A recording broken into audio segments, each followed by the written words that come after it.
Without using a calculator, express 3.34 times 10 to the power of 5 plus 2.6 times 10 to the power of 4 divided by 7.2 times 10 to the power of minus 3 in the form a times 10 to the power of n, where the a is greater than or equal to 1 but less than 10, and where the n is going to be an element of z, so z being an integer, which is a positive or negative whole number. A times 10 to the power of n is known as scientific notation, or sometimes called standard form. So in the question we are given three numbers in scientific notation form that are inside of a fraction, but we only want one number in scientific notation form. So we're going to have to simplify. I'm going to start off by simplifying the numerator, and what I want to have is my 10 to the power of 5 and my 10 to the power of 4 to be matching. So either both of them 10 to the power of 5 or both of them 10 to the power of 4. But before we start changing any powers, we have to have a look at these rules.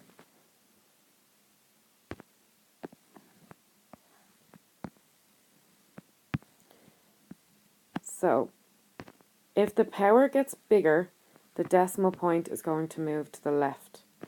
And if the power gets smaller, the decimal point is going to move to the right. Good idea to learn these off.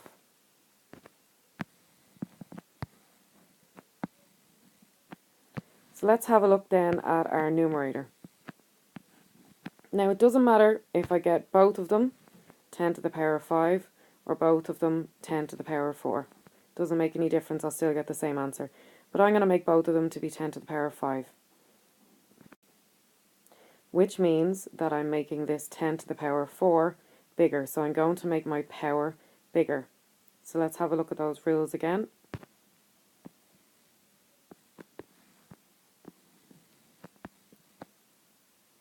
So if I'm making my power bigger, which is what I'm going to do, I want to move my decimal point to the left.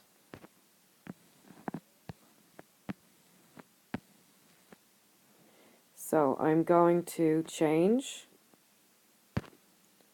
10 to the power of 4 is going to become a 5, and 2.6, I need to move that decimal point one place to the left. If I'm adding on 1 to my power, which I'm doing, 10 to the power of 4 plus 1 will give me 10 to the power of 5. I only move the decimal point one place to the left. If I was to add on 2, making this to the power of 6, I would move my decimal point 2 places to the left. If I was to add on 3, making this 10 to the power of 7, I would move my decimal point 3 places to the left. So I end up with 0.26 times 10 to the power of 5. So that decimal point originally was there, and I've moved it one place to the left, and the 10 to the power of 4 became 10 to the power of 5. Okay, so now that I have 10 to the power of 5 common to both sides, I'm going to pull it out like a HCF, like a highest common factor, and I'm going to bring down the 3.34 and the 0.26, and I'm going to add them together. 3.34 plus 0.26 is going to give me 3.6, and this is still times 10 to the power of 5 divided by 7.2 times 10 to the power of minus 3. Okay, so what we're going to do is we are going to divide the 3.6 by the 7.2, and that will give us 0.5. And then we're going to divide 10 to the power of 5 by 10 to the power of minus 3. And for this step, we are using one of our laws of indices, which says that when we're dividing powers by the same base, we subtract the powers. And that is law number 2 of indices. So law number 2 of indices says a to the power of p divided by a to the power of q will give us a to the power of p minus q. So dividing powers with the same base, we subtract the powers. So we have a base of 10, and we want to divide. That line there means divide. So we are going to have to subtract these powers. So it's going to be 5 minus minus 3. Very important that we have that second minus there, because otherwise the question will end up being totally different. 5 minus minus 3 is really 5 plus 3, because a minus multiplied by a minus gives me a plus, and 5 plus 3 gives me 8. So I have 0.5 times 10 to the power of 8.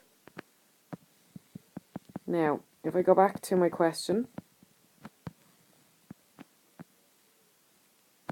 I was asked to have my answer in the form of a times 10 to the power of n, where the a is greater than or equal to 1, but less than 10. And n has to be an element of z. So n is an element of z because 8 is an integer. However, 0.5 is not greater than 1. It has to be greater or equal to 1 and less than 10. So what we have to do is change the 0.5 to a 5.